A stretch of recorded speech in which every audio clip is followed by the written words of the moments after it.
Hello friends, ज्येष्ठ मास के शुक्ल पक्ष में आने वाली एकादशी को निर्जला एकादशी के नाम से जाना जाता है। यह एकादशी वर्ष की सभी एकादशियों में से सबसे कठिन और बड़ी एकादशियों में से एक मानी जाती है।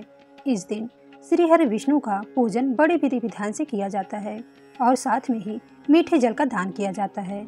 और जो भक्त निर्जला एकादशी का व्रत पूरे नियम के साथ करते हैं, वे अगर पूरे साल के एकादशियों का व्रत ना भी कर पाते हों तो इस एक निर्जला एकादशी का व्रत करने मात्र से पूरे साल की एकादशियों का जो पुण्यफल है वह प्राप्त हो जाता है। तो चलिए पूजा करने की विधि को देख लेते हैं। तो निर्जला एकादशी की पूजा करने के लिए सुबह ब्रह्म मुहूर्त में उठकर स्नान आदि करने के बाद एक चौकी पर पीला कपड़ा बिछा लेना है, क्योंकि भगवान विष्णु को पीला रंग अति प्रिय है। तो देखिए, इस पूजा को आप अपने घर के मंदिर में भी कर सकते हैं या फिर अलग से चौकी लगाकर भी कर सकते हैं। उसके बाद फूल और तिल का आसन देकर भगवान विष्णु की फोटो या मूर्ति को रख लेंगे। अगर आपके पास विष्णु भगवान की फोटो नहीं है तो आप विष्णु भगवान के किसी भी रूप की फोटो रख सकते हैं। उसके बाद एक पट्टे पर फूल और तिल का आसन देकर गणेश जी को विराजमान कर लेंगे। एकादशी व्रत कथा की कथा पुस्तिका को रख लेंगे। उसके बाद तिल का आसन देकर धूप दीप को विराजमान कर प्रज्वलित कर लेंगे। उसके बाद सभी को एक फूल की सहायता से स्नान की भावना से जल के छींटे दे देंगे। तो सबसे पहले प्रथम पूज गणेश जी की पूजा कर लेंगे, तो उन्हें कुमकुम से टीका कर देंगे, जनेऊ और वस्त्र स्वरूप कलावा अर्पित कर देंगे, फूल अर्पित कर देंगे। उसके बाद भोग अर्पित कर देंगे। गणेश जी के भोग में तुलसी पत्र भूल कर भी ना चढ़ाएं। तो इस तरह से गणेश जी की पूजा करने के बाद ही विष्णु भगवान की पूजा को शुरू करेंगे।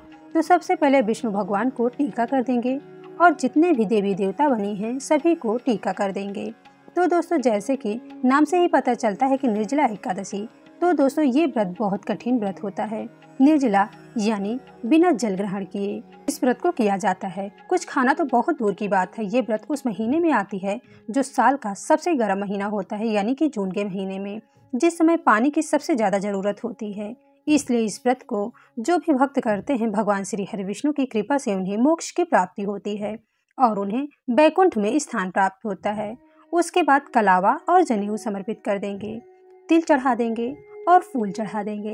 एकादशी का व्रत करने से पाप नष्ट हो जाता है, घर में सुख समृद्धि आती है, मोक्ष की प्राप्ति होती है और अंत में व्यक्ति को विष्णु लोक में स्थान प्राप्त होता है।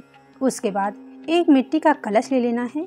कलश को पूरा जल से भर लेना है, लेकिन मैं थोड़ा सा ही डाल रही हूँ सिर्फ दिखाने के लिए, लेकिन आपको दान करते समय पूरा जल से भर लेना है, पूरा कंठ तक। उसके बाद उसमें थोड़ा सा चीनी डाल लेना है, ज़्यादा चीनी नहीं डालना है, नहीं तो कलश खराब हो जाता है। उसके बाद एक पात्र से ढक देंगे और कलश पर कुमकुम से टीका कर देंगे या फिर कुमकुम से स्वास्तिक बना देंगे। आप चाहें तो कलश के कंठ में मौली भी बांध सकते हैं, वो आप पर डिपेंड करता है। उसके बाद फूल चढ़ा देंगे। उसके बाद कलश के ऊपर कोई मौसमी फल रख देंगे। उसके बाद सभी को इत्र लगा देंगे। निर्जला एकादशी के दिन क्या नहीं करना चाहिए, तो देखिए, व्रत के दौरान पानी का एक बूंद भी ग्रहण नहीं करना चाहिए, मांस मदिरा का सेवन नहीं करना चाहिए, ब्रह्मचर्य का पालन करें, तुलसी के पत्ते ना तोड़ें, चावल का सेवन ना करें, लड़ाई झगड़ा किसी से भी ना करें। इन सभी चीज़ों से बचकर रहना है। इत्र लगाने के बाद भोग अर्पित कर देंगे। भोग में फल मिठाई का भोग लगाएं, अन्न का भोग भूलकर भी ना लगाएं। एक पात्र में जल भर कर रख देंगे।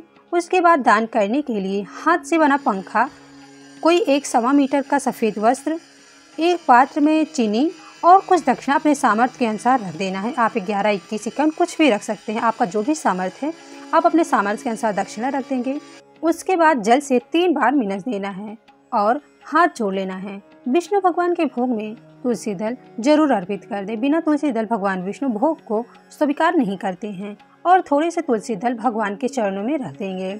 उसके बाद एक लोटे में जल और हाथ में थोड़े से तिल और फूल लेकर विष्णु भगवान की व्रत कथा को पढ़ लेंगे या फिर सुन लेंगे। जो एकादशी रहती है उसी की व्रत कथा को पढ़ना चाहिए। उसके बाद तिल और फूल को भगवान जी के चरणों में चढ़ा देंगे और कुछ जल के लोटे में डाल लेंगे और जल के लोटे से भगवान सूर्यदेव को अर्घ्य दे देना होता है पूजा करने के बाद।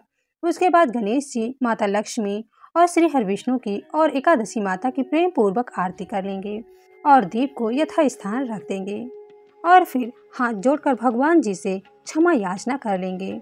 दोस्तों, निर्जला एकादशी के दिन जो भी चीज़ें गर्मी में राहत देती हैं, उन सभी चीज़ों का हमें अपने सामर्थ्य के अनुसार दान करना चाहिए।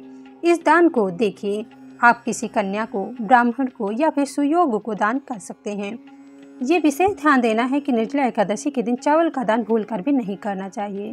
दोस्तों, ये रही निर्जला एकादशी की पूजा विधि। आपको ये वीडियो कैसे लगी? अगर वीडियो थोड़ी सी भी यूज़फुल लगी हो तो मेरे वीडियो को लाइक करें, चैनल को सब्सक्राइब करें और कमेंट में ओम नमो भगवते वासुदेवाय नमः ज़रूर लिखें। Thank you.